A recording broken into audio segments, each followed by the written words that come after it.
Endings are traumatic. Endings are those times, especially when things are pleasant, things are going well, things are special, that are very sad. Because we've gotten done with something pleasant, something wonderful, and we don't quite know what is in the future. I have found over 35 years of ministry that one of the most difficult times for us is when we leave one call to go to another. In fact, the one that always sticks in my mind is the very first time we left our first call to our next church in Canada. We had gotten very close to the people in that church over the period of time that we were there.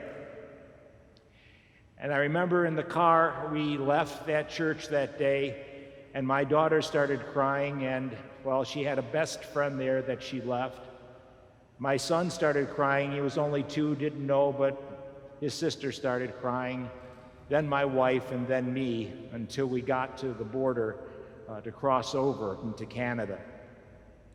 Because it was the end of something very pleasant, something very wonderful. And I feel that way sometimes when I go to a conference or a seminar or a retreat. Everything just seems to click. And I remember especially back in 2006 spending 2 weeks in Portland, Oregon for a conference, how wonderful that conference was, and how sad I was that the ending had come. There had been good community, great speakers. In fact, it made me go back 3 years in a row to the same place for a different seminar, a different continuing ed event. It wasn't the same. I was sad to see the end. Or really, when we come to the place in life when our parents pass on, that's a very changed time. It's an ending of one thing to another. I remember my father-in-law back in 1979 when my father-in-law's father passed away.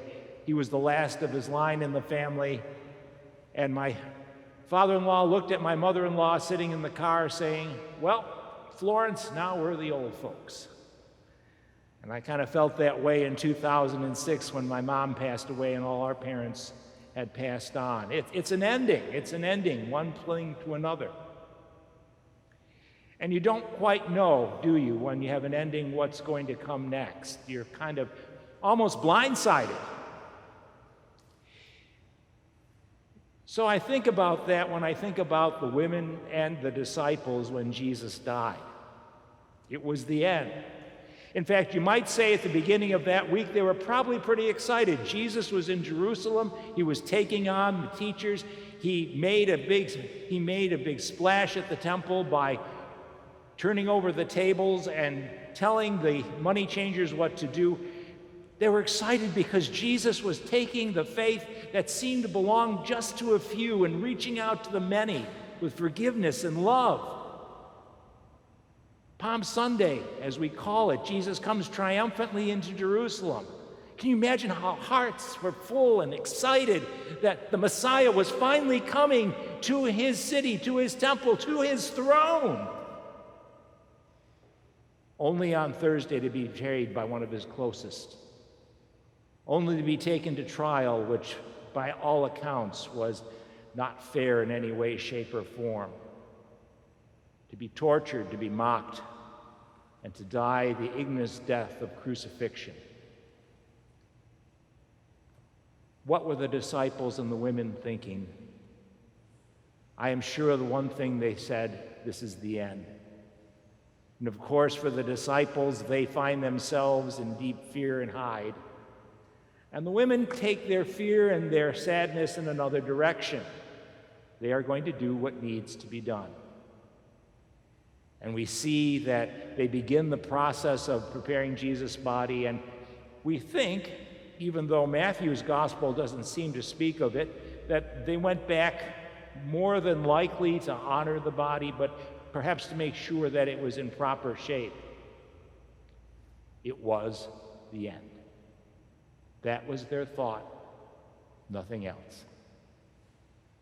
But as we read Matthew's gospel, it becomes a lot more apparent that they are not just going back to an everyday tomb. Matthew talks about an earthquake. Matthew talks about the fact that there is an angel that appears. The stone is rolled away. And almost humorously, two very probably disciplined crack guards faint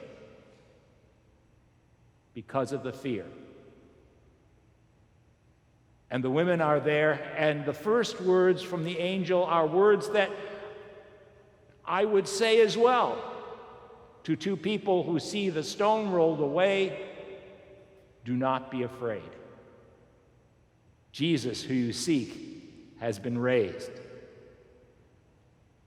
And as the angel gives the words to them, interestingly enough, because they've been through that end, but somehow out of that end is a glorious beginning. And it says they're still having fear and great joy. And they meet Jesus, who tells them to go. And they do. And while that ending took them to one place, it started a glorious beginning that indeed has been the hallmark of the church for 2,000 years.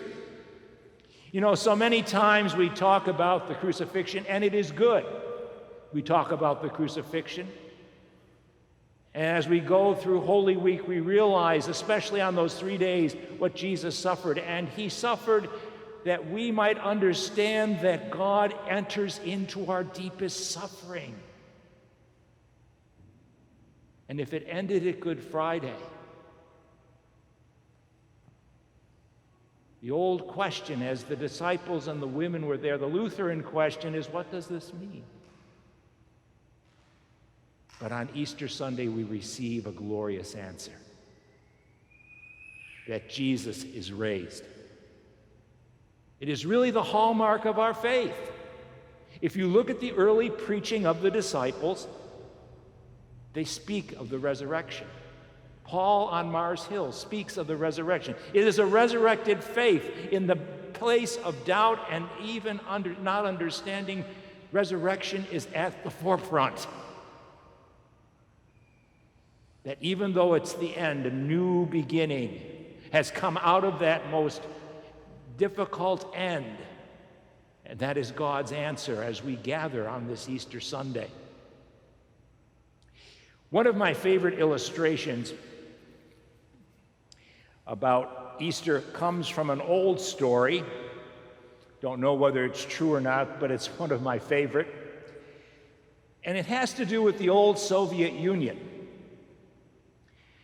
And when it first left the government of the Tsar and the revolution took over. And one of the things about that revolution was that they wanted to take Christianity out, that it was really just superstition and that it was keeping the people down. So there were representatives from the government who would go to various communities to tear down Christianity and show how false it was. One leader went to Kiev to address a large anti-God rally. For an hour, he abused and ridiculed the Christian faith until it seemed as if the whole structure of belief was in ruins. Then questions were invited. An old Orthodox priest rose and asked to speak. He turned and faced the people and gave the Easter greeting. He is risen. Instantly, the assembly rose to its feet, and the reply came back loud and clear. He is risen indeed. John Stott, a Christian writer, said, Christianity in its very essence is a resurrection religion. The concept of resurrection lies at its heart. If you remove it, Christianity is destroyed. Friends, we are here perhaps in one of the most unique times in our lifetimes, perhaps in the history of this country, even in our community as we struggle with this pandemic, and how it's meant for many of us the end of things that are so familiar and customs, even in greeting one another. And as we grapple with what that means and the uncertainty of the future, may our faith take us not just to the cross, for indeed the sadness that comes through this is overwhelming and very real. But may we, just as those Christians in the Soviet Union and as Christians over the centuries, in spite of persecution, in spite of disease, in spite of all that is there, saw that resurrection life. You know, one of the great old hymns of the church is Now Thank We All Our God. It is a hymn that is probably more suited to Thanksgiving than talking about at Easter. But Pastor Reichert, who wrote that hymn, wrote it after the horrible 30 Years' War, and the plague hit his city. He did 300 funerals that year. But what came out of his heart with the words we are familiar, now thank we all our God with hearts and hands and voices. For Pastor Reichert, in the midst of that sadness was resurrection and life. Friends, as we go forward and take each step, each new day, even though we don't know how it's going to turn out, may we, as Christians have said, and look in the face of life and its circumstances, give the same greeting and the same confidence our faith tells us to hold on to. The Lord is risen. He is risen indeed. Alleluia.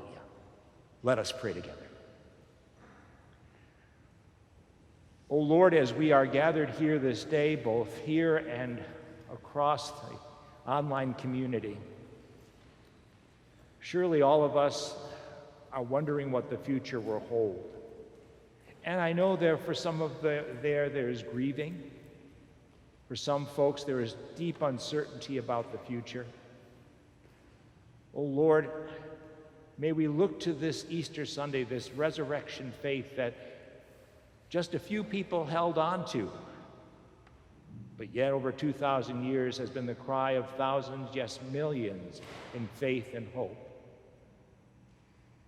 May we hold on to your resurrection just as we walk through the cross, knowing that indeed in that resurrection is a living hope that never fades. Amen.